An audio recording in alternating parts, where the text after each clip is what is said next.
Ce matin, je vais lire un texte dans Romains au chapitre 8, les versets 31 jusqu'au verset 39. Verset 31 jusqu'au verset 39.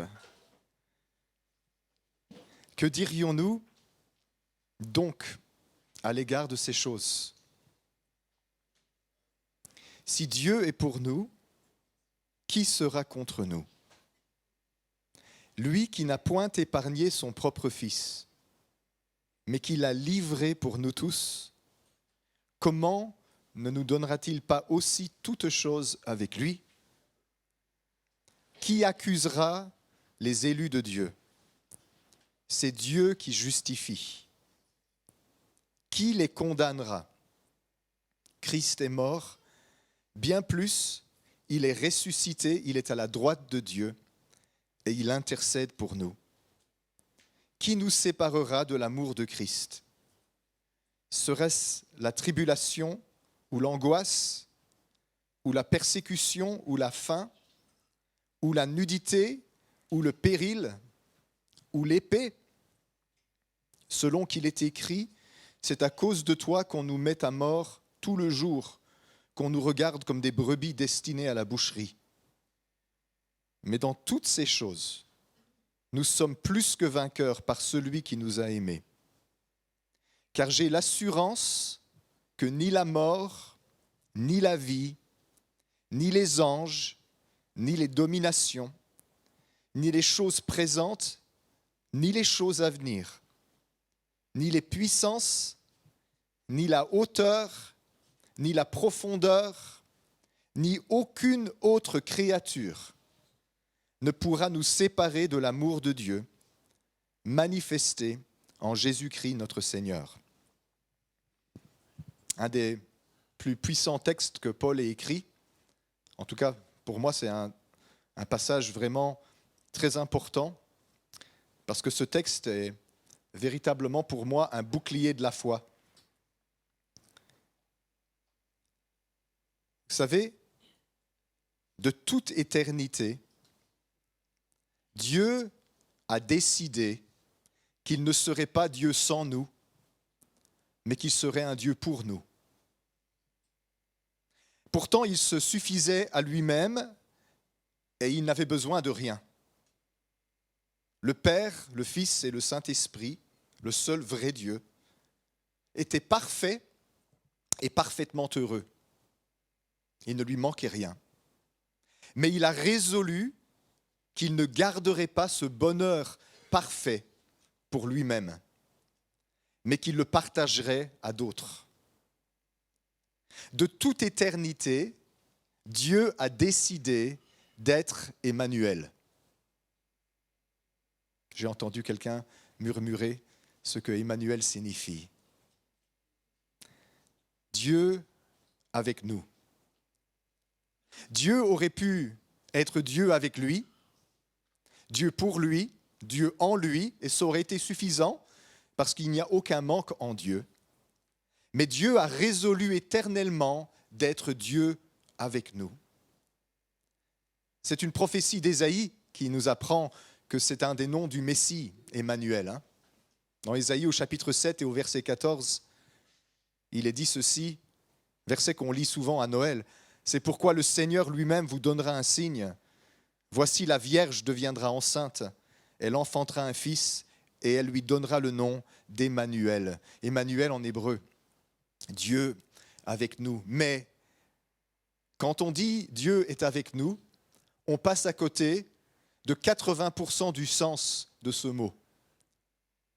Parce qu'on ne sait jamais traduire tout le sens d'un mot en une seule phrase. Emmanuel en hébreu, ça veut dire beaucoup de choses. C'est une préposition, un pronom et puis le nom de Dieu. Mais la préposition, elle a beaucoup de sens et elle ne veut pas dire simplement avec. La préposition qu'on a dans le nom Emmanuel, le Immanuel, ça veut dire, bien sûr, Dieu est avec nous, mais ça veut aussi dire Dieu près de nous. Dieu à l'intérieur de nous. Dieu en tant que nous.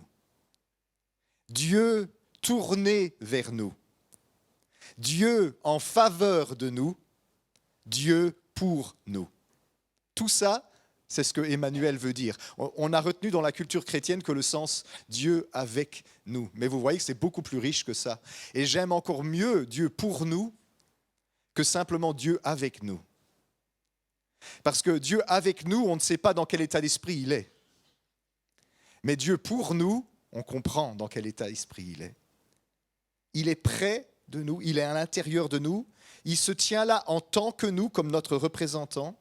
Il est tout entier tourné vers nous. Il nous donne sa faveur et il est totalement bienveillant envers nous. Ça, c'est le choix éternel de Dieu. Il n'était pas obligé de faire ce choix. Il aurait pu rester tourné sur lui. Il était déjà heureux dans la Trinité quand le Fils était tourné vers le Père et l'esprit d'amour coulait dans la famille divine. Mais il a décidé qu'il n'existerait plus comme ça, mais qu'il voulait être le Dieu qui est pour nous, le Dieu qui nous est favorable. C'est sa résolution éternelle. Et donc dans ce texte, l'apôtre Paul dit, si Dieu est pour nous, qui sera contre nous? Vous avez vu, il ne répond pas à la question, parce que c'est une question rhétorique. Sous-entendu, qui oserait se dresser contre nous si le seul dont l'opinion compte vraiment, il est pour nous? Et donc Paul ne répond même pas à cette question. Qui voulez-vous qui puisse être contre toi alors que Dieu est avec toi, près de toi, à l'intérieur de toi? Il se tient là en tant que toi, comme ton représentant, tourné vers toi, en faveur de toi et pour toi. Vous avez la meilleure couverture possible et imaginable.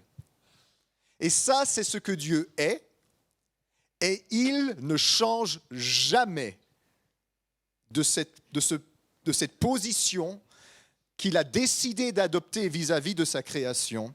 Dieu pour nous. Alors, qui que ce soit ou quoi que ce soit qui se dresserait contre toi ne pourra pas faire le poids, quoi qu'il arrive. Parce que tout ce qui se tourne contre toi se retrouve immédiatement contre Dieu qui est pour toi. Parce que Dieu est 100% pour toi et qu'en plus c'est inconditionnel, ça ne dépend pas de tes mérites, ça ne dépend pas de tes bons jours. Dieu n'est pas pour toi les jours où tu es gentil et puis contre toi les jours où tu es méchant, parce que sa grâce, elle est inconditionnelle. Il a décrété éternellement, je serai Dieu de leur côté. Si vous avez des enfants et que vos enfants font des bêtises, vous restez tout de même pour eux, même si eux, ils sont pas pour eux-mêmes et qu'ils font des bêtises, n'est-ce pas? Vous les visitez jusqu'en prison, hein, vous leur apportez des oranges. Vous n'allez pas dire, ah ben non, tu n'es plus mon enfant, tu n'as pas fait ce que j'attendais de toi, tu n'existes plus pour moi. Si tu fais ça, tu n'es pas un bon parent. Dieu, il est largement au-delà de ça. Il est tellement pour nous, tellement il se tient en notre faveur. Écoutez, il n'y a rien que vous puissiez faire qui puisse changer la bienveillance de Dieu envers vous. Vous n'êtes pas assez puissant pour ça. Vous n'avez pas le pouvoir de changer Monsieur Amour. Dieu est pur amour et nous n'avons pas le pouvoir de le faire changer, même un tout petit peu. Il est sans changement ni ombre de variation. Il est pure bienveillance. Qui voulez-vous qui puisse faire le poids contre ça? Nous avons vraiment besoin de nous le mettre dans la tête. Que Dieu est éternellement pour nous et jamais contre nous. Et ça ne changera jamais. Le texte de Paul ici, il nous dit plus encore. Au verset 32, il dit « Lui qui n'a pas épargné son Fils, mais qui l'a livré pour nous, comment ne nous donnera-t-il pas aussi toutes choses avec lui? Qu'est-ce que ça veut dire ça? Ça signifie que Dieu est tellement pour nous qu'il ne fera jamais marche arrière. Il est allé trop loin. Il a atteint le point de non-retour. Il a décidé qu'il serait pour toi, envers et contre tout, inconditionnellement, quoi que tu deviennes, quoi que tu fasses. Et même si tu détestes Dieu et dans ta haine de lui, tu le repousses et tu finis perdu en enfer, même là, Dieu ne changera pas dans son cœur. Il restera le Dieu éternellement pour toi, alors que toi, tu t'es dressé contre lui. Nous n'avons pas le pouvoir de changer le cœur de Dieu. C'est rassurant, ça, n'est-ce pas? Parce que quand nous sommes infidèles, nous disons « Oh Seigneur, tu as changé d'avis à mon sujet. » Je suis sûr que ça vous est déjà passé par la tête. Qu'est-ce que j'ai fait au bon Dieu? Tu n'as pas le pouvoir de faire quoi que ce soit au bon Dieu. Le bon Dieu est tellement bon qu'il n'y a rien qui soit en ton pouvoir qui puisse le modifier et le faire changer d'avis, parce qu'il ne t'aime pas en fonction de certaines qualités que tu possèdes, ou certaines vertus, ou certains mérites. Il t'aime parce qu'il a résolu éternellement d'être Dieu avec toi, Dieu pour toi, Dieu en ta faveur. Il est allé tellement loin dans son engagement envers nous. Ce texte veut dire qu'il ne peut plus faire marche arrière. Il ne reviendra pas sur sa décision. Comment ne nous donnera-t-il pas aussi toutes choses avec lui? Vous avez vu l'argument que l'apôtre Paul utilise ici. Puisqu'il est allé jusqu'à mourir sur une croix pour te montrer à quel point il est pour toi, comment veux-tu que maintenant, il revienne en arrière et il dise « Oh, ben, tout qu'on le fait, je regrette d'être mort pour lui. Je reprends mes billes, débrouille-toi avec tes affaires. » L'engagement de Dieu est tellement total, tellement complet, tellement entier. C'est un engagement, il n'y a pas d'engagement plus grand que cet engagement de Dieu qu'il a pris d'être pour nous. Et même nos infidélités ne peuvent pas changer sa fidélité. Vous connaissez ce texte, si nous sommes infidèles, lui demeure fidèle, car il ne peut pas se renier lui-même. Lui qui n'a pas épargné son propre fils. Mais son fils, ce n'est pas un autre que lui, puisque le Fils de Dieu, c'est Dieu fait homme. Il a donné sa vie pour nous sur la croix. Comment pourrait-il revenir en arrière? Dieu va aller jusqu'au bout avec toi. Il l'a déjà prouvé amplement. Il nous a donné une démonstration absurde, folle, de combien il nous aime. Un Dieu qui se fait créature, qui se fait homme, et qui donne sa vie pour ses créatures. C'est complètement insensé. Aucune religion n'a jamais pu inventer une histoire comme ça. Tous les dieux des religions, c'est des super-héros qui descendent et qui foudroient les gens. Mais ce Dieu-là, c'est ce Dieu qui dit « Je suis tellement pour eux », ils n'arrivent pas à croire que je suis pour eux. Il y a tellement de mensonges à mon sujet qu'ils n'arrivent pas à se rendre compte que je suis pour eux, même maintenant, alors qu'ils sont perdus et qu'ils sont dans les ténèbres. Même maintenant, je n'ai pas changé d'avis à leur égard. Même maintenant, je suis pour lui. Qu'est-ce que je peux faire pour le lui prouver? Eh bien, il n'y a qu'une chose que Dieu pouvait faire. C'est de venir offrir sa vie en rançon pour la nôtre. Il s'est sacrifié à notre place. En Jésus-Christ, Dieu est allé tellement loin dans sa preuve d'amour envers nous qu'il ne rebroussera jamais chemin. Il lui est même, écoutez bien, impossible de le faire. Parce qu'il ne s'est pas engagé avec un contrat avec des clauses suspensives. S'il y a ça qui... je reprends mon argent. L'engagement que Dieu a pris envers l'homme n'a pas de clause suspensive. Je t'aime à mourir pour toi. Et pour que tu le saches, je vais réellement mourir pour toi, parce qu'il n'y a pas de retour, on ne peut pas démourir. Même la résurrection n'annule pas la mort qui a précédé, tu es quand même mort. Je fais quelque chose de complet, de total, d'entier, et je ne reviendrai pas sur ma décision, c'est même impossible de le faire. Je vais vous dire pourquoi Dieu ne peut pas revenir en arrière et décider de ne plus être Dieu pour nous. Parce qu'il faudrait qu'il défasse l'incarnation de Jésus et sa mort à la croix.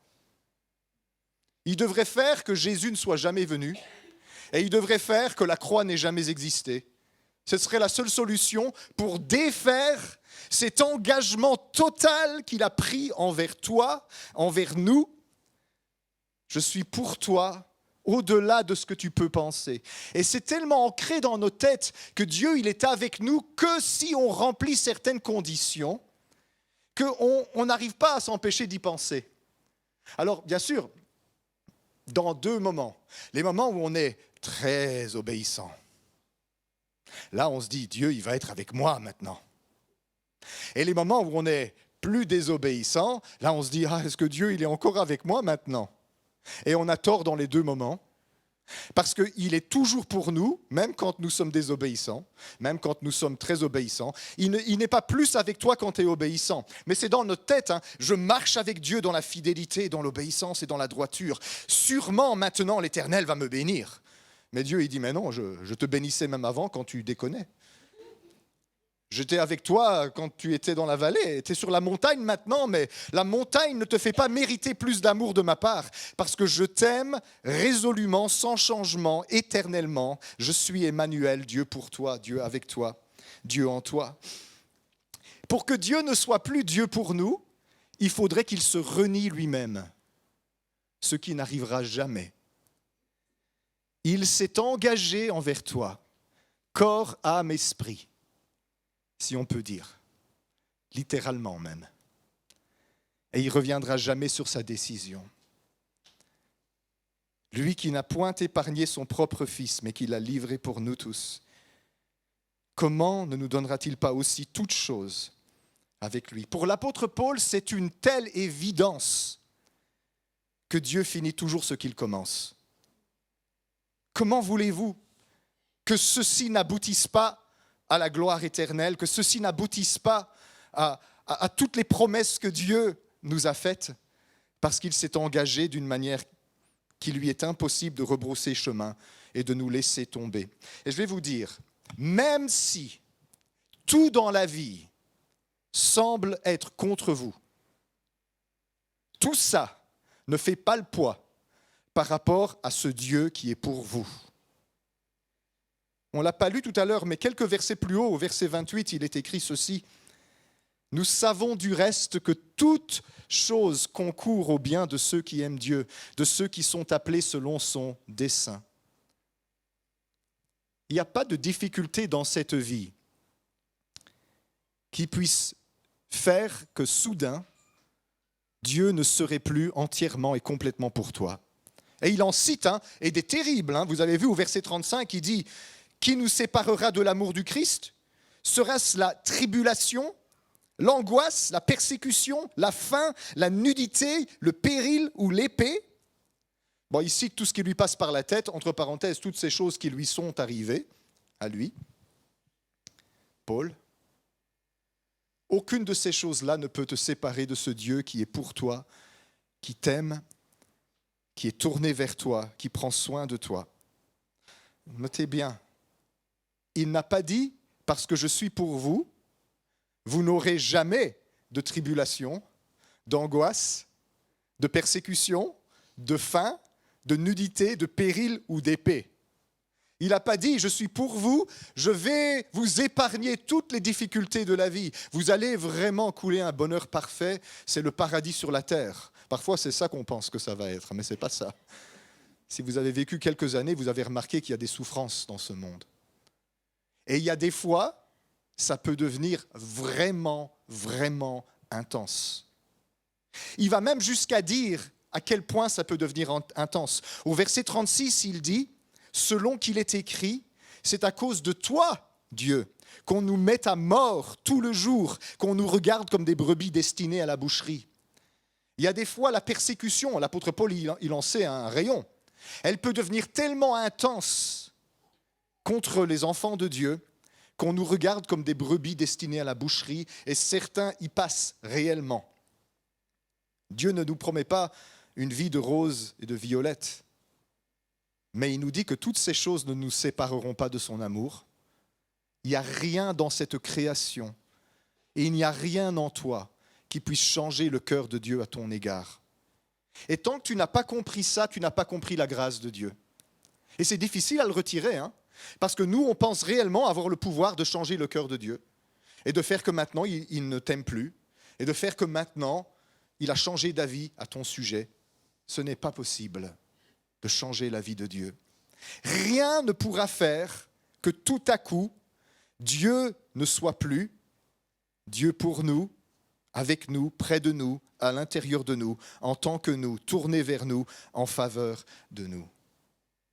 Ni les épreuves de la vie, ni nos inquiétudes ou nos frayeurs, ni les oppositions, ni les privations et les manques, ni la vulnérabilité, ni le danger, ni la violence. Et même, il va dire ici, même pas les voix qui se lèvent pour accuser ou pour condamner. Même elles ne peuvent rien changer.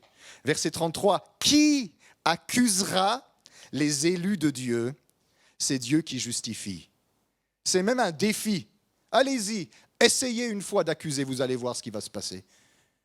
Si je justifie, dit Dieu, toutes les voix accusatrices tombent par terre comme des feuilles mortes, sans pouvoir, sans aucun effet. Parce que vous savez, les amis, en fin de compte, la voix qui compte, la voix qui aura le dernier mot dans toutes les choses, c'est la voix de Dieu lui-même. Et la voix de Dieu, elle dit de ses enfants, « Je les ai justifiés ». Ça signifie que tous les chefs d'accusation qui existent, que l'adversaire peut dresser contre vous pour vous incriminer, pour vous abaisser, pour vous culpabiliser, pour vous rappeler le mal dont vous êtes sortis, toutes ces choses-là sont détruites par le pouvoir de la voix de Dieu qui parle. Rien ne pourra empêcher Dieu de rester ce Dieu qui est pour nous. Vous savez, pourtant, dans cet univers, il y a des puissances qui ne sont pas tout à fait pour nous. Si vous avez vécu un petit peu dans l'Évangile, vous l'avez remarqué. On en parlait ce matin. De tous ces oiseaux noirs, de toutes ces voix d'accusation, de culpabilité. On l'a chanté ce matin, dans le dernier chant qu'on a pris. Quand Satan m'accuse sans fin. La voix de Dieu bannit ma peur. L'Éternel se tient à mes côtés. On n'aurait pas pu choisir meilleur chant que celui-là. Gloire à toi, mon défenseur, mon soutien et mon bouclier. Dieu fait écran entre toi et l'accusateur, et il empêche les accusations de Satan de t'atteindre. Satan, on a dit son nom, c'est même pas vraiment un nom. Satan, ça veut dire adversaire. C'est son rôle. Il se tient comme notre adversaire. Lui et tous les anges déchus qui sont tombés avec lui, c'est pas exagéré de dire qu'il ne nous aime pas tellement. Ça fait dire à l'apôtre Pierre dans son épître, « Soyez sobres et veillez, votre adversaire, le diable, rôde comme un lion rugissant, cherchant qui il dévorera. » Il n'est pas très gentil avec nous. Il nous en veut. Étant ennemi de Dieu, mais ne pouvant rien faire à Dieu, il veut toucher à ce qui compte le plus pour Dieu, les enfants de Dieu. Et donc il rôde comme un lion rugissant, cherchant qui il pourra dévorer. Mais je vais vous donner une bonne nouvelle. Il ne fait pas le poids. Il n'a jamais fait le poids et il ne fera jamais le poids parce qu'il n'est pas Dieu, il n'est qu'un ange rebelle. Et toutes ces manigances et toutes ces oppositions ne font que tomber par terre. Qui est-ce qui disait ce matin? C'est toi, Franca. Satan fait une œuvre qui le trompe. Et nous nous en rendons peut-être pas compte quand nous sommes criblés par l'ennemi, mais qu'en fait, il est en train de nous rendre plus forts. Parce qu'il nous apprend la foi, il nous apprend la guerre. Merci Satan de m'attaquer autant. Bien que j'aimerais mieux que tu me laisses un peu tranquille, mais ce qui ne me tue pas me rend plus fort. Et je deviens un guerrier et tu deviens une guerrière. Parce que nous sommes à la guerre et nous sommes face à des puissances des ténèbres qui nous veulent du mal. Et vous savez, le plus grand mal qu'ils font, les mauvais esprits, ils accusent. Qui accusera, verset 33? Les élus de Dieu, c'est Dieu qui les justifie. C'est l'œuvre de Satan, ça. L'accusation. Et Dieu, il crie dans le monde spirituel, je l'ai justifié. Tais-toi. Je l'ai justifié. Et quand Dieu a parlé, aucune autre voix ne tient la route. Il n'y a pas de personne plus puissante et plus forte sur cette terre que les personnes qui connaissent la voix de leur Dieu. Parce que si tu connais la voix de ton Dieu, tu sais ce que lui, il dit de toi. Mais si tu ne connais pas la voix de ton Dieu, tu vas chanceler d'un côté et de l'autre parce que tu vas être sous l'influence de plein de voix différentes, dissonantes et contradictoires. Et quand quelqu'un va te dire une parole qui te réconforte, tu vas dire « Ah, ça va, alors le Seigneur m'aime ». Et puis quand quelqu'un va te dire une parole difficile, « Ah non, ça y est, le Seigneur ne m'aime plus ». Et quand le diable va t'accuser, tu vas dire « Ah ben il a raison, Satan, je suis vraiment nul ».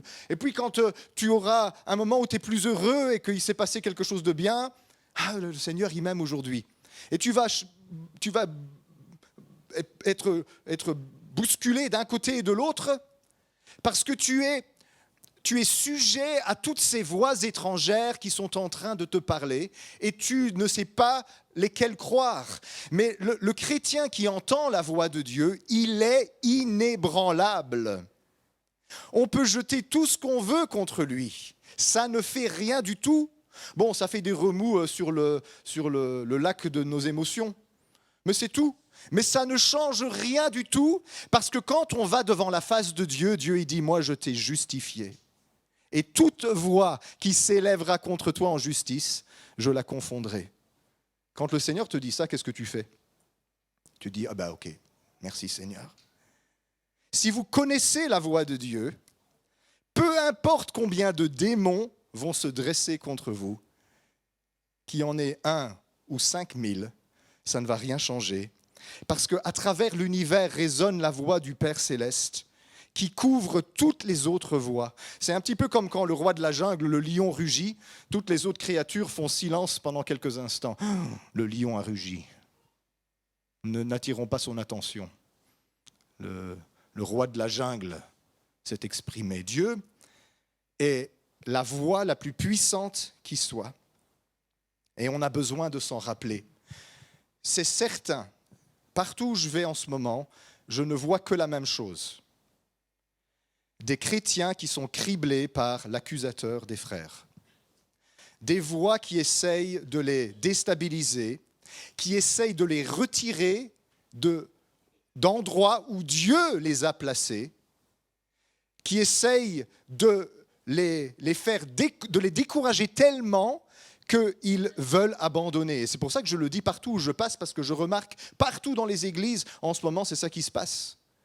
Je vais arrêter. Je vais me retirer, non, c'est trop, je ne peux plus supporter ça. Et c'est le même langage. Et tout le monde croit qu'il est seul dans son coin à subir ce genre de maltraitance spirituelle. C'est le même ennemi. C'est la même voix.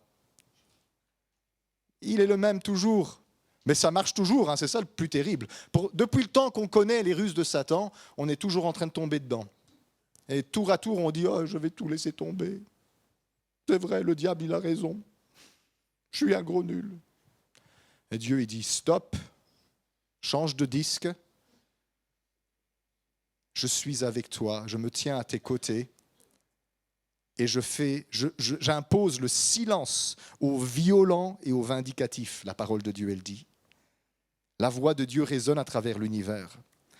Parce que Dieu, figurez-vous, qui plaide votre cause. Vous avez un défenseur dans le ciel, le meilleur des avocats possibles. Notre avocat céleste est tellement puissant qu'il n'a même pas besoin qu'on le mette sur le coup. Il est déjà sur le coup avant que tu savais qu'il y avait un coup. Parce que Jésus, il est là-haut, il gère tout, il voit exactement ce qui se passe. Toi, tu ne te rendais même pas compte qu'il y avait des choses qui se tramaient, des choses qui se faisaient pour te faire du mal. Les ennemis de Dieu, les esprits méchants étaient en train de se liguer pour essayer de t'attraper dans un piège, pour essayer de te cribler. Et toi, tu dormais sur tes deux oreilles, tu ne le savais même pas, mais lui, il était déjà en train de défendre ta cause dans le ciel.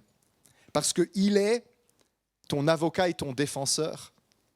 Et chaque fois que la voix de l'adversaire se lève contre toi, Jésus dit « Hop, hop, hop, hop, hop, hop, hop, objection.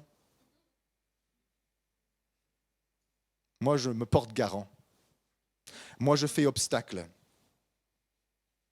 Alors, quand je dis que Jésus est notre avocat, faites bien attention avec cette image, parce que j'ai souvent entendu des bêtises sur cette image.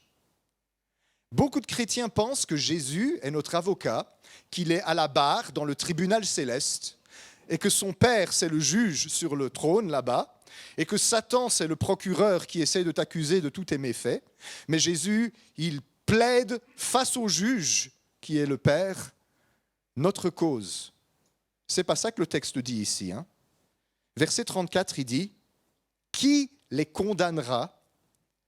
Christ est mort, bien plus, il est ressuscité, il est à la barre en train de plaider contre Dieu. » C'est ça que ça dit ? Il est à la droite de Dieu et il intercède pour nous. Jésus ne se tient pas dans le ciel en train de plaider votre cause contre Dieu. Beaucoup de chrétiens ont cette image-là. Le Père est contre nous parce que les chefs d'accusation s'empilent, mais Jésus, il est l'avocat de la défense. Et il dit, « Oh Père, s'il te plaît, moi je me porte garant. Regarde, je suis mort, j'ai versé mon sang pour que toi, tu sois apaisé dans ta colère. » Ici, Jésus, il est dans le ciel, il intercède pour nous, mais il est à la droite du Père. Ça veut dire qu'il ne se tient pas là comme un avocat de la défense à la barre. Il se tient là comme juge et avocat en même temps. Alors, si le juge est votre avocat, dormez sur vos deux oreilles. C'est fini. Voilà. Sur la terre, si c'est le cas, il y a une grosse corruption qui a eu lieu. Ce n'est pas normal que le juge soit ton avocat. D'ailleurs, on va retirer un juge qui, vous vous souvenez du juge Conrad à l'époque, qui avait mangé un spaghetti avec la famille des enfants, là, des parents de Julie et Mélissa, si je ne m'abuse. Et alors, on l'a retiré de l'affaire. Bon, tu sais, il n'y a personne qui peut retirer Dieu de l'affaire. Alors Dieu, il mange un spaghetti avec toi. Il a dit à celui qui m'ouvre, je rentrerai chez lui et je souperai avec lui. Il mange un spaghetti avec nous. Mais aussi, il se tient sur son trône comme notre juge et notre avocat. Et ça va bien plus loin que ça encore. Parce que beaucoup de chrétiens s'imaginent que Satan, il se tient dans le ciel et qu'il est actuellement en train de vous cribler, de vous accuser, de dire toutes sortes de choses sur vous. L'Écriture dit en Apocalypse 12, Apocalypse 12, 10 et 11, « J'entendis dans le ciel une voix forte qui disait « Maintenant le salut est arrivé, ainsi que la puissance, le règne de notre Dieu et l'autorité de son Christ, car il a été précipité, l'accusateur des frères, celui qui les accusait devant notre Dieu jour et nuit. Ils l'ont vaincu à cause du sang de l'agneau, à cause de la parole de leur témoignage, et ils n'ont pas aimé leur vie jusqu'à craindre la mort. » Laissez-moi vous dire, les amis, il n'y a plus aucune accusation contre vous dans le ciel. Parce qu'il a été précipité, l'accusateur des frères. D'ailleurs, l'Apocalypse va dire « Terre, fais attention, parce qu'il a été précipité et il rôde maintenant. Et il est enragé parce qu'il sait qu'il a perdu le combat. » Mais dans le ciel, Il n'y a plus aucune voix dissonante qui dit « oui, oui, mais attention ». Alors je sais, vous allez me citer des passages de l'Ancien Testament où Job, il y avait le Satan qui condamnait Job dans le tribunal céleste. Oui, mais est-ce que vous pensez que la victoire de Jésus a effectivement réalisé quelque chose ou pas? La victoire de Jésus, sa mort et sa résurrection, a dépouillé les puissances, les principautés, les dominations et Satan lui-même. Juste avant de mourir, le jour avant, Jésus disait dans l'évangile de Jean, « Maintenant le prince de ce monde va être jeté dehors ». Dans le ciel, vous avez Dieu qui est votre juge et votre avocat, et Satan ne plaide plus contre vous parce qu'on lui a cloué le bec. Il a été précipité, l'accusateur des frères. Et il est où? Il a été précipité sur la terre. Et il sait que son temps est court. Alors qu'est-ce qu'il fait? Il rôde, il circule, et il essaye de faire ses manigances ici-bas. Et c'est ce que vous êtes en train de vivre, plusieurs d'entre vous, dont l'esprit est comme criblé par toutes sortes d'accusations de Satan, toutes sortes de paroles qui vous assaillent dans votre tête. Il rôde, et qu'est-ce qu'il essaye de faire? Il essaye de trouver des bouches qui vont prophétiser de sa part. C'est ça qu'il essaye de faire. Dieu dit, ouvre ta bouche et je la remplirai, mais comme ce n'est pas auprès de Dieu qu'on se tient, Satan il met des paroles à la place. Il essaye de nous positionner, chacun de nous, dans un état spirituel où on va commencer à être aigri et amer, rancunier et rempli de toutes sortes de conceptions qui ne sont pas de Dieu. Ce matin, on parlait de pensées qui viennent envahir les esprits. Ne les laissez pas rentrer. Parce que qu'est-ce qui se passe quand mon esprit est rempli de pensées qui ne sont pas les pensées de Dieu? Ma bouche parle. Et quand ma bouche parle, elle dit des choses qu'elle ne devrait pas dire. Et je suis en train de devenir prophète de Satan. Parce que je suis en train de verbaliser l'accusation contre les frères que Satan essaye de véhiculer dans l'Église et dans ma propre vie. Parce que vous savez, la première personne que j'accuse, c'est moi-même. Quand je me tiens devant le miroir, quand je me tiens devant le Dieu, souvent ma propre bouche m'incrimine. Et j'ai besoin d'apprendre à dire ce que Dieu dit, à répéter ce que Dieu pense, à écouter ce que Dieu pense et à cesser de prêter mon attention à ce que Satan est en train de dire. C'est difficile de retirer cette idée-là de notre tête, parce que toute notre vie, on nous a présenté Dieu le Père comme notre juge et accusateur suprême qui est en colère avec nous, et puis Dieu le Fils, l'avocat de la défense. Et donc Dieu est schizo. Il y a une partie de Dieu qui est pour nous, une partie qui est contre nous, et il devient fou, le pauvre. Pensez vraiment que c'est ça? Ceux qui n'ont pas suivi l'étude biblique que l'on fait sur l'évangile de Jean, vous ne le savez pas, mais les autres, vous le savez. Dans l'évangile de Jean, Jésus dit ceci, « Le Père ne juge personne, mais il a remis tout jugement au Fils. » Vous voyez, déjà là, le Père ne juge personne, il a remis tout jugement au Fils. Et quelques chapitres plus loin, Jésus dit, « Si quelqu'un entend mes paroles et ne les garde point, ce n'est pas moi qui le juge, car je ne suis pas venu pour juger le monde, mais pour sauver le monde. » Alors si le Père a décidé qu'il ne te jugerait pas, parce qu'il a décidé de faire miséricorde à tous, et s'il a remis tout jugement au Fils, mais que le Fils il dit « Moi je ne les juge pas parce que je ne suis pas venu pour les juger, je suis venu pour les sauver », qui est-ce qui vous juge alors? Puisque le Père refuse de vous juger, et que le Fils refuse de juger, parce qu'il a décidé que lui, il vient sauver le monde, le seul qui vous juge, c'est le diable. Le seul qui peut vous juger, c'est l'accusateur des frères. Et si vous lui prêtez vos pensées et votre langue, vous allez aussi vous juger vous-même. L'apôtre Paul va dire à un moment donné, je n'ai pas la référence, mais il va dire, même si mon propre cœur me condamne, Dieu est plus grand que mon cœur. Paul, il refusait même de se condamner lui-même Parce qu'il savait que parfois, vous savez, les émotions, hein, on est capable d'être super avec Dieu un jour et dire « Ah, ça va, ça coule », et le lendemain, on ne se sent pas bien et on se juge très sévèrement. Hein, vous êtes tous pareils, certains plus, certains moins, on est comme ça, c'est comme ça qu'on est. On doit apprendre à faire taire toutes ces voix-là, ces voix dissonantes, et écouter ce que le Seigneur a à dire, surtout dans ce moment-ci. Parce que c'est un moment très spécial maintenant. C'est un moment où il va se passer des grandes choses que Dieu prépare. Mais Satan essaye préventivement de déloger les gens qui sont à leur place ou de dissuader ceux qui doivent entrer à une place. Non, pour finir, je ne vais pas faire ça parce que c'est trop difficile. Je vais rester caché, je vais retourner en arrière. Il essaye de nous mettre dans la tête toutes sortes de choses pour nous retirer de la place où nous sommes. Parce que vous êtes positionnés par Dieu pour servir le Seigneur, pour être des canaux de Dieu sur cette terre, de sa parole et de sa grâce. Et vous savez, Dieu ne va pas passer dans ce monde sans vous. Il vous a positionné sur la terre pour que sa grâce et sa parole coulent. Et il vous a placé à des endroits stratégiques pour que sa grâce et sa parole coulent au travers de vous. Et Satan, il se dit, je n'arriverai pas à empêcher Dieu de répandre sa grâce. Mais si j'arrive à mettre des fuites dans les tuyauteries, si j'arrive à boucher les canalisations, si j'arrive à carrément arracher toute la corniche là-bas, si j'arrive à casser ce tuyau-là, eh ben, l'eau va se répandre et l'eau sera perdue. C'est pour ça qu'il rôde et il attaque.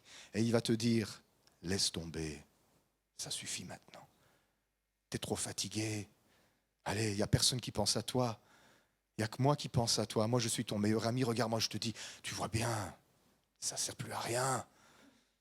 Si tu écoutes sur Internet, écoute la voix de Dieu qui te dit, il n'y a plus aucune condamnation pour ceux qui sont en Jésus-Christ, qu'il a appelé selon son dessein bienveillant. Il n'y a plus aucune condamnation. Ça veut dire dans le ciel, d'ailleurs c'est comme ça que le chapitre 8 de Romains commence, il n'y a désormais plus aucune condamnation pour ceux qui sont en Jésus-Christ. Pourquoi ? Parce que le Père a décidé qu'il vous fait grâce et qu'il est Dieu pour vous et qu'il ne va pas vous juger. Et le Fils, à qui on a remis tout jugement, il a dit, moi je ne les juge pas, moi je suis venu pour les sauver. Et il l'a fait en pratique, hein, vous vous souvenez quand on lui a amené la femme adultère ? Moi non plus, je ne te condamne pas. Va et ne pêche plus. Il ne veut pas se tenir dans cette position-là vis-à-vis de nous. Il n'y a aucun ennemi dans la création qui puisse faire le poids contre ce Dieu qui est pour toi, entièrement pour toi en Jésus-Christ. Et c'est pour ça que l'apôtre Paul peut dire ceci au verset 38 et 39 de notre texte de Romains 8. J'ai l'assurance que ni la mort, ni la vie, ni les anges, ni les dominations, ni les choses présentes, ni les choses à venir, ni les puissances, ni la hauteur, ni la profondeur, je ne sais pas de quoi il parle là, des dimensions, ni aucune autre créature, rien de créé ne pourra nous séparer de l'amour de Dieu manifesté en Jésus-Christ, notre Seigneur. Dieu nous a donné la preuve ultime qu'il est entièrement pour nous dans la venue de Jésus-Christ, notre Seigneur. Lui qui s'est interposé, qui a pris notre place, notre mort, notre condamnation. Il a pris sur lui la pluie d'accusation qui tombait sur nous. Il a fait écran et il s'est constitué notre bouclier. Vous connaissez ce texte, on a prêché sur ça il n'y a pas longtemps. Hein. Mais d'ailleurs, la chanson tout à l'heure, elle dit « Tu es mon bouclier aussi ». C'est incroyable cette chanson. J'aurais pas dû prêcher, on aurait dû la rechanter, ça aurait été plus court. Vous connaissez ce texte que j'aime beaucoup dans Genèse au chapitre 15, au verset 1er. Je la lis dans la version Darby parce que Darby traduit bien ce texte. C'est quand Abraham il était acculé par plein d'ennemis. Il était encerclé par les ennemis étrangers. Il venait de faire une guerre qu'il avait remportée. Mais vous savez, quand vous faites une guerre, il y a 5 ennemis qui se dressent après contre vous. Et Abraham, il était un peu apeuré dans son cœur. Et la parole de l'Éternel lui fut adressée dans une vision disant « Abraham, ne crains point. Moi, je suis ton bouclier et ta très grande récompense. Dieu est ton bouclier. Un bouclier imparable, un bouclier qui arrête les coups, un bouclier qui fait obstacle à toutes les ruses de l'ennemi. Et donc en conclusion, si nous on a un si grand défenseur, chacun de nous pour notre part, mais l'Église elle-même dans son ensemble et dans son expression locale aussi, cette Église-ci, qu'avons-nous à craindre ? Comme disait l'auteur de l'Épître aux Hébreux, c'est avec assurance que nous pouvons dire « Le Seigneur est mon aide et je ne craindrai rien. Que peut me faire un homme ?» On a un soutien indéfectible, indestructible, inébranlable. Il y a une voix, la voix même qui a créé la réalité dans laquelle nous habitons, qui nous dit « Je suis pour toi et avec toi et en toi et en ta faveur, tourné vers toi. Je suis le Dieu qui est pour toi éternellement. » C'est ce qui fait dire à l'apôtre Paul au verset 37 de notre texte « Dans toutes ces choses, nous sommes plus que vainqueurs par celui qui nous a aimés. » Alors, littéralement, en grec, ça dit ceci. En toutes ces choses, nous vainquons de manière écrasante. Littéralement, nous hyper vainquons, si ça peut exister. Nous sommes hyper victorieux. Ce n'est pas juste victorieux. Nous sommes hyper victorieux. Ça veut dire que quand l'ennemi fait quelque chose contre toi, tu ne vas pas juste avoir une victoire qui va remettre les pendules à l'heure et qui va remettre les choses en équilibre. Quand l'ennemi fait quelque chose contre toi, ça va se solder par une hyper victoire. Et donc, vous savez, c'est au lieu que les choses reviennent à l'état où elles étaient, tu vas gagner du terrain à cause de l'attaque de l'ennemi. C'est un peu ce qui va se passer avec la Russie, je pense. Parce que parfois, on va trop loin et on ne se rend pas compte qu'on pousse le bouchon un peu trop loin, Maurice. Hein. Et puis après, on perd beaucoup de choses après parce qu'on n'a pas calculé le risque que l'on prenait en faisant ce qu'on fait. Personnellement, c'est ce que je crois qui va se passer finalement, que ça va coûter très cher, toute cette opération spéciale. Mais le diable, qui n'est pas Vladimir Poutine, hein, parce que ce n'est qu'un homme, il ne faut pas non plus aller trop loin. Mais le diable, il n'a pas l'air beaucoup plus malin que ces chefs-là. Parce que ça fait des millénaires et des millénaires qu'il refait toujours la même bourde. Et il va trop loin, il pousse le bouchon trop loin, et puis il perd du terrain. Réjouissez-vous de ce que vous êtes attaqué. Réjouissez-vous, si vous le pouvez, de toutes les voix dissonantes qui s'élèvent contre vous pour vous incriminer, vous accuser, vous condamner, vous culpabiliser. Parce que ce qui va se passer, c'est que vous allez être hyper victorieux à cause de ce qui s'est passé. Vous étiez ici, il a repoussé jusque-là, vous allez prendre jusque-là. Parce que c'est une bonne excuse de contre-attaquer quand vous vous faites attaquer. Hein. Ah, ok. Tu m'attaques, et bien maintenant, moi je respectais les frontières, je vais prendre ton pays avec maintenant.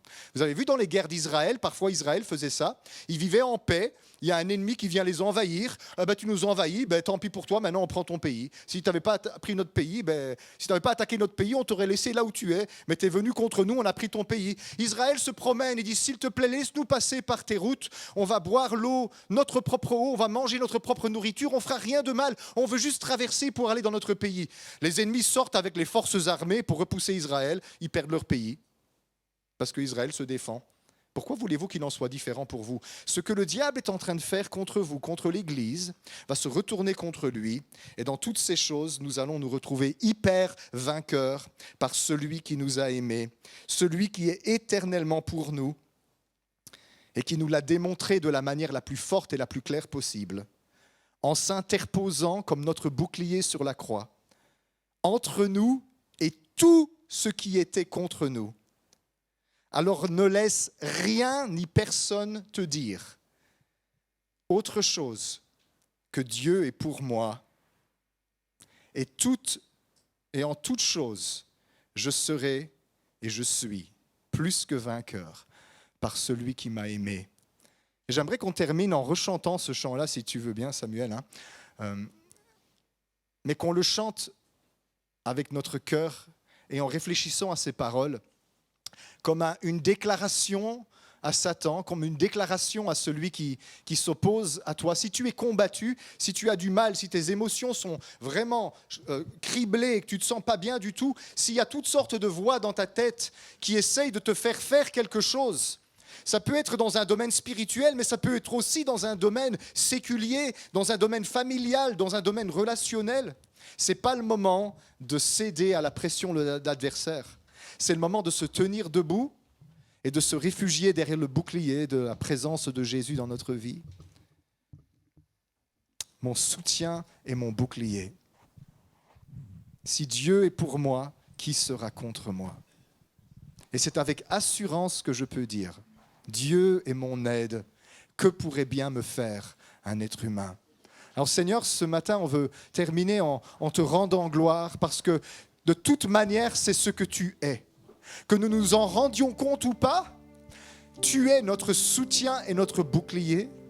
Et nous te remercions, Seigneur, parce que tu fais taire les voix dans les lieux célestes, les voix sur la terre, les voix de l'adversaire, des esprits méchants qui rôdent et qui cherchent à nous déstabiliser et qui cherchent à mettre leurs paroles dans nos bouches. Ce matin, Seigneur, on veut te donner nos bouches et on veut te donner nos cœurs. Et on vient se cacher sous ton bouclier. Merci que tous ces traits enflammés vont tomber par terre. Et tu vas libérer toutes les personnes qui sont ici, Seigneur, de toute accusation qui pèse sur leur épaule, de toute culpabilité et toute condamnation dans le nom de Jésus. Tu nous libères, Seigneur.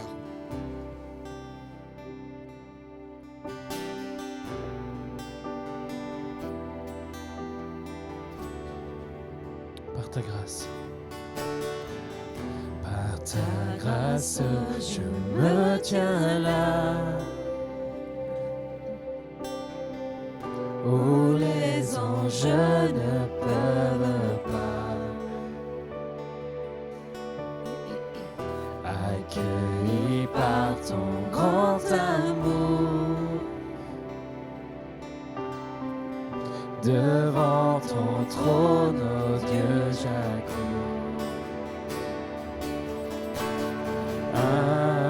Invité par tes mains percées, dans tes bras pour l'éternité. Quand la condamnation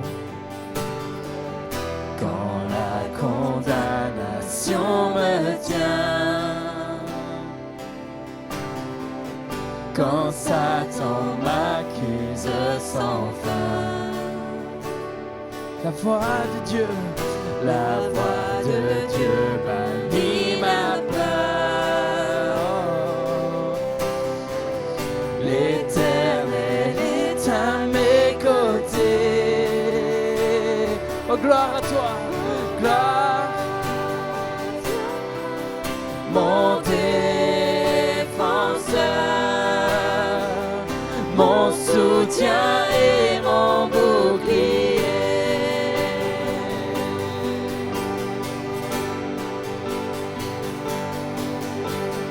Voici ma pleine assurance en m'approchant de ton trône. Dieu, je t'appartiens, par ton sang je viens vers l'éclat de ta majesté. Encore une fois, quand la condamnation me tient, quand la condamnation me tient, quand Satan m'accuse sans fin, voix de Dieu bannit ma peur. L'Éternel, l'Éternel est à mes côtés. Oh, gloire à toi, mon défenseur, mon soutien et mon bouclier. Voici ma pleine assurance en m'approchant de ton trône. Dieu, je t'appartiens, par ton sang je viens vers l'éclat de ta majesté. Voici le Fils.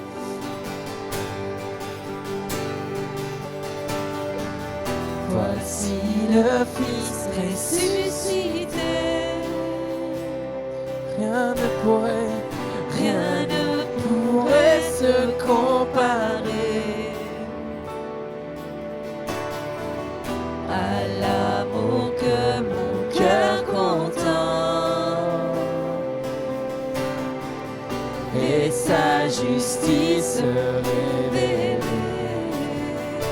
Oh, mille années, oh, mille années et mille ans ne suffiraient pour le louer.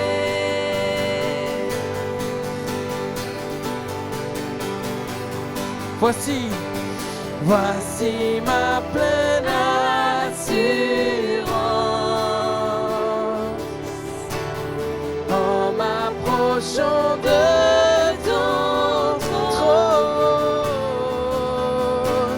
Dieu, je t'appartiens, par ton sang je viens vers l'éclat de ta majesté.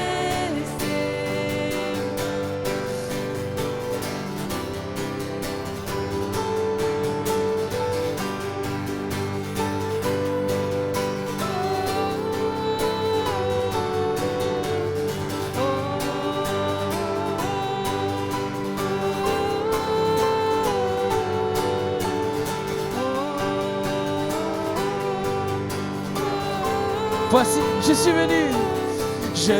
venu pour te célébrer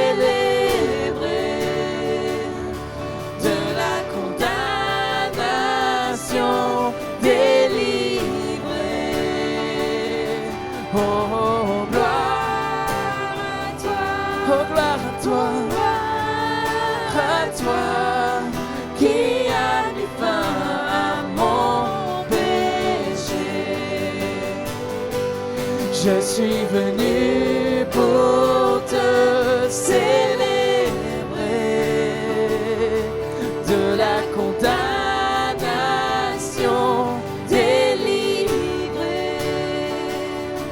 Oh, gloire à toi, oh, gloire à toi, qui a mis fin à mon péché.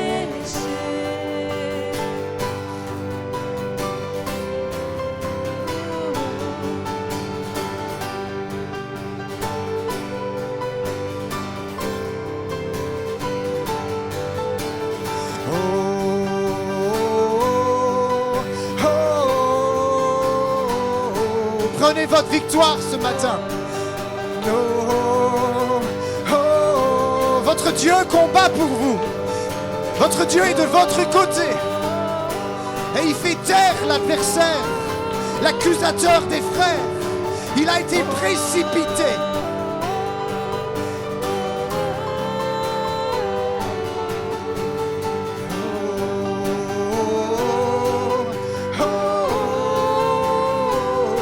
Ne lâchez rien, n'abandonnez pas, ne cédez pas, ne bougez pas de votre place.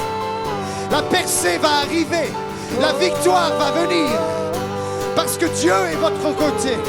Si Dieu est avec vous, qui sera contre vous? Encore un peu de temps, Encore un peu de temps. Et les murailles qui s'élèvent sur ton chemin vont s'effondrer. Parce que Dieu est avec toi.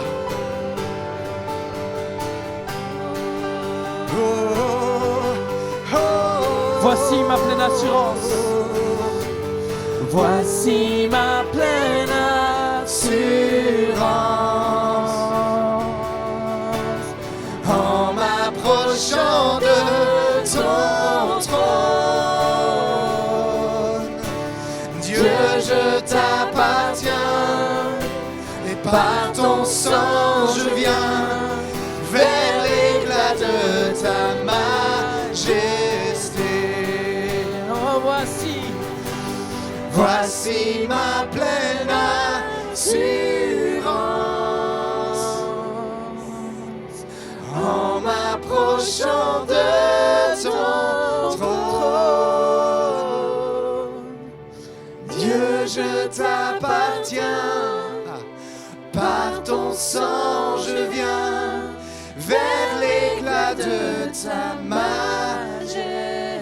Dis-le encore, voici ma pleine assurance de tout ton cœur. Voici ma pleine assurance. Oh, en m'approchant de ton trône, Dieu, je t'appartiens, et par ton sang je viens vers l'éclat de ta majesté. oh Dieu, je t'appartiens. Dieu, je t'appartiens, par ton sang je viens vers l'éclat de ta majesté. Oh Dieu, je t'appartiens. Dieu, je t'appartiens, par ton sang je viens vers l'éclat de ta majesté. Poussons un cri de gloire vers l'Éternel ce matin. Élève ta voix vers lui. Oh! Victorieux, plus que vainqueur, par celui qui t'a aimé. Yes, Lord. Alléluia. Alléluia. Et toutes les chaînes s'effondrent et toutes les voix se taisent. Il a été précipité, l'accusateur des frères. Vous avez la victoire. Amen.